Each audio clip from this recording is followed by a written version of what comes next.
نبی پاک صلی اللہ تعالی علیہ وسلم کے نا کچھ صحابہ شوق عبادت میں، کچھ متشدد لوگ بھی ہوتے ہیں نا، شوق عبادت میں وہ آ گئے اور حضور صلی اللہ علیہ وسلم کی ازواج مطہرات سے آ کے پوچھا کہ بتائیں نبی پاک نماز کیسے پڑھتے تھے۔ اب وہ اس شوق میں آئے تھے کہ ہمیں پتہ چلے گا کہ حضور ساری رات مصلی پہ رہتے ہیں۔ اگرچہ بعض احادیث میں یہ ملتا ہے لیکن وہ کبھی کبھار ہوتا تھا۔ ان کا خیال تھا کہ ہمیں ملنا چاہیے، حضور ساری رات نماز پڑھتے تھے تو ہم بھی ساری رات پڑھیں۔ ایک ذہن بنا لیا جاتا ہے نا، اور بعض لوگ سمجھتے ہیں کہ میں نے تھوڑا سا نا 2 قدم بڑھ کے زیادہ نیک بننا ہے۔ آ کے پوچھا، یہ سیاستہ میں حدیث ہے کہ حضور کتنی نماز پڑھتے تھے، تو مومنوں کی ماؤں نے کہا کہ نبی پاک عشاء پڑھ کے آتے تھے، آرام کرتے تھے،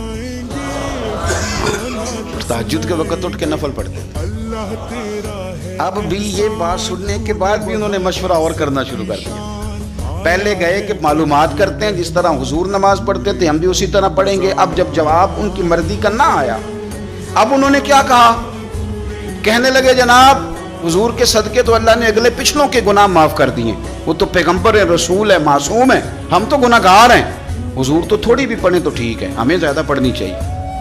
ایک کہنے لگے میں ساری رات نفل پڑھوں گا، دوسرے کہنے لگے میں تو ہر روز روزہ رکھا کروں گا، تیسرے نے کہا کہ میں شادی نہیں کروں گا، اکیلا ہی رہوں گا، عبادت ریاضت میں رہوں گا۔ اللہ کے رسول صلی اللہ علیہ وسلم نے بات سن لی، اور حضور نے بات سن کے بڑے ٹھنڈے اور بڑے میٹھے انداز میں فرمایا، میں تم سب سے زیادہ رب کو جانتا ہوں اور میں تم سب سے بڑھ کر اپنے رب سے ڈرتا ہوں۔